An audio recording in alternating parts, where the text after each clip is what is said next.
Profesor titular en la Universidad Castilla-La Mancha, autor de numerosos artículos científicos y a la vez revisor en diversas revistas científicas de educación y psicología. Es el doctor Javier Cejudo. Javier, ¿cómo te sientes el día de hoy? Muchísimas gracias por su invitación y un placer estar aquí con ustedes para hablar un poco sobre temas de psicología. Bienvenido. Si bien tu trayectoria profesional ha sido bien amplia, me interesa mucho conocer cómo ha sido tu crianza, tus orígenes. Cuéntanos un poquito sobre eso. Pues vengo de una zona de España, es una zona muy rural.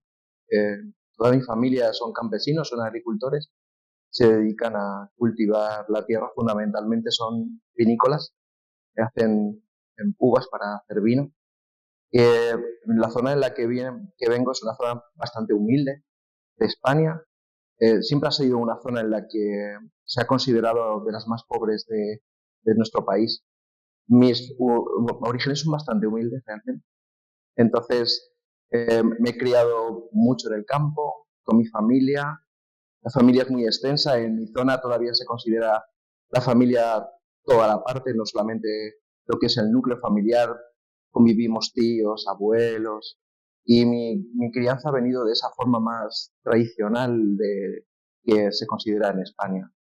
Eh, Toda mi familia son trabajadores en el campo y prácticamente todos hemos generado una parte importante que es la importancia de esforzarse para conseguir las cosas, ¿no? Y que todo se construye a través de esfuerzo y talento, las dos cosas. De esos inicios y de la experiencia, vamos a decir, vinícola de tu familia, ¿cómo pasas ya a la vida estudiantil? ¿Cómo es tu trayectoria como estudiante de licenciatura? Pues voy a comenzar un poco, Lorena, por una primera parte, porque dirige hacia lo que fue mi vida estudiantil ya de lo que es mi profesión de psicología.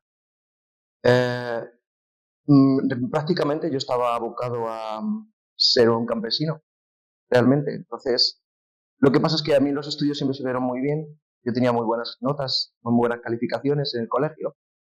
Y por un avatar de la historia, eh, yo era monaguillo en la iglesia. ¿En serio? Y un cura me dijo si quería estudiar en el seminario con los sacerdotes diocesanos de mi zona. Hice unas pruebas para entrar y acabé estudiando con los curas en el seminario con la idea de ser sacerdote en un futuro. Y claro, eso aparte, probablemente que cuando ya descubrí que no era el camino que yo tenía que seguir, eh, pero esa parte que era una profesión de ayuda, que es el sacerdocio, pues creo que se convirtió en otra profesión de ayuda, que fue la psicología. En definitiva. En definitiva, eso es. Aparte de psicólogo, eres educador y formado en la psicopedagogía. Cuéntanos cómo colindas esos conocimientos. La licenciatura que yo estudio es psicología en la Universidad Complutense en Madrid. Eso supone que tengo que marchar del pueblo a Madrid porque no había, en mi zona no estaba esa carrera. Mi formación parte de psicología clínica realmente, pero siempre hay una forma en la que yo buscaba lo educativo. Siempre me había llamado mucho la atención el tema educativo y de ahí es donde yo, aparte de estudiar psicología, estudié la licenciatura también de psicopedagogía al terminar psicología. La estudié ya un poco mayor, pero siempre quise dedicarme a educación. Y en una primera parte yo ejercí como orientador educativo, que es básicamente como un psicólogo en el contexto escolar. Eso me llevó a estudiar psicopedagogía, básicamente, y aunar esas dos partes. Creo que la psicología de educación no deja de ser una rama de la psicología que pretende favorecer el proceso de enseñar y aprender en el contexto educativo, básicamente. Nárranos un poco sobre cómo tú hiciste la transición entre estudiante quizás a tiempo completo a ya incursionar en lo laboral. Pues fue paulatino, la verdad, empecé ejerciendo incluso como psicólogo clínico en una clínica privada y posteriormente ya me fui acercando al contexto más escolar y me fueron llamando de algunos colegios a yo hacer valoraciones a niños y alumnos que tenían ciertas dificultades de aprendizaje fundamentalmente, y es donde yo creo, me di cuenta que ese era el sitio mejor. Me gustan los niños y me gusta mucho, sobre todo el colectivo adolescente, y creo que creí en ese momento que era el sitio donde yo podía ayudar un poco más. También porque es un colectivo que estuvo poco atendido realmente y básicamente centrado en que les vaya bien las calificaciones. A mí me interesaba mucho más ese mundo emocional que ellos tenían, esas dificultades que encontraban en su vida. Siempre pensé que la educación debería favorecer integralmente a las personas y ese paso es el que yo creo que determinó que yo me dedicara al tema de psicología y educación.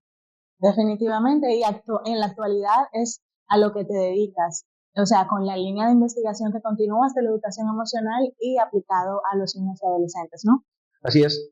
Realmente lo que el equipo, yo no estoy aquí solo realmente y por lo tanto hay un equipo detrás bastante grande de compañeros y colegas de mi universidad, pero también de otras universidades españolas, algunas ya también extranjeras.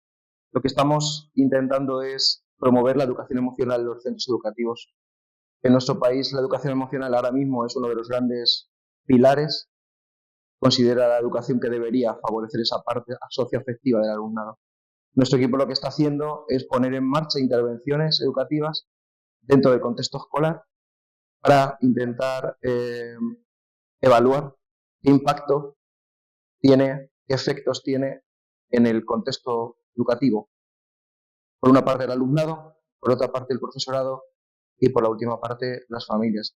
¿Y cómo podríamos favorecer esa parte emocional creyendo que es una competencia transversal para desenvolverse en la vida y en todos los ambientes personales suyos, también laborales? Y creemos que si esto mejora, probablemente nuestros alumnos tengan más bienestar. Es lo que se busca en general. Y has repercutido esos conocimientos a diversos países de Latinoamérica, tanto aquí en República Dominicana como en Ecuador, creo que ha estado presente el equipo. El equipo ha estado presente en varios contextos latinoamericanos, también ya europeos. Estamos colaborando con la Universidad de la Zubay en Ecuador, en la ciudad de Cuenca. Estamos colaborando también en Colombia en formación policial en Colombia, intentando favorecer y mejorar el bienestar y de la regulación emocional de agentes de policía. Estamos también en Dominicana intentando que se puedan poner en marcha este tipo de intervenciones y también estamos en la Universidad Autónoma, la Universidad Nacional Autónoma de México y la Universidad Iberoamericana también en Ciudad de México, intentando poner en marcha estos programas, adaptándolos para llevarlos a cabo dentro del contexto escolar fundamentalmente de estos países.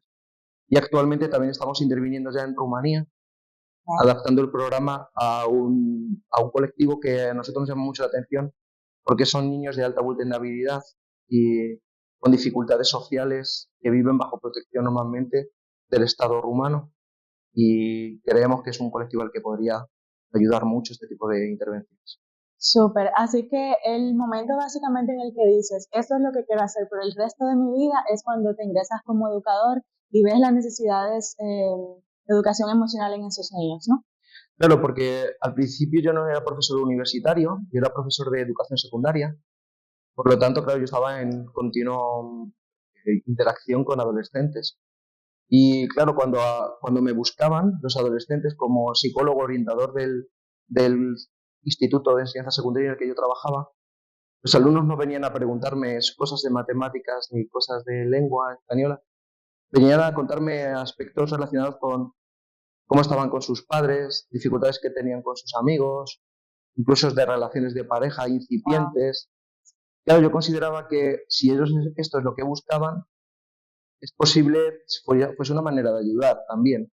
Si eso se sistematizaba, la ayuda, y los propios tutores se concienciaban de que esto era importante, era posible ayudarles en otra forma. Todo parte de una frase de un alumno que lo tengo ahora mismo en la cabeza, de los mayores que tuve. Él tenía altas capacidades, este alumno, ¿no? Fue un expediente académico brillante. Pero durante el proceso él tenía una pareja, una novia dentro del instituto y lo dejó. Y él me dijo un día, Javier, me habéis enseñado matemáticas, soy brillante, lo sé, pero ahora me ha dejado, dijo el novio de su novia, y no sé qué hacer con mi vida. Y claro, eso dije, podemos hacer algo en este sentido, ¿no? Ayudarles un poco a regular esa parte también importante, la vida. Esos estudiantes que marcan nuestra vida. Si le dieras un consejo a los estudiantes universitarios de la UAS, ¿qué dirías? ¿Qué les dirías? Que confíen en su talento, que todos tenemos algunos talentos y que no hay un estudiante malo, sino una persona que no se esfuerza. Si juntamos talento y esfuerzo, es posible que podamos tener éxito y buscar el sitio en el que nosotros podemos ayudar, ¿no? La psicología no deja de ser una profesión de ayuda, estemos en el contexto que estemos, clínico, industrial, recursos humanos, educativo, social, incluso la psicobiología. Y creo que esa es la parte en la que los alumnos de psicología deberían estar. Estamos aquí porque podemos ayudar. Pero esa ayuda, que se conciencien que hay que demostrar a la sociedad que nuestras intervenciones, nuestras terapias son efectivas. Y creo que eso necesita otra de las partes que seguramente hablaremos, que es investigar. 100%. Bueno, Javier, muchísimas gracias por compartir tu trayectoria con nosotros. Gracias, amigos, por estar presentes. Recuerden seguirnos en nuestras redes sociales y hasta un próximo tema de psicología. Hasta la próxima. Adiós. Muchas gracias.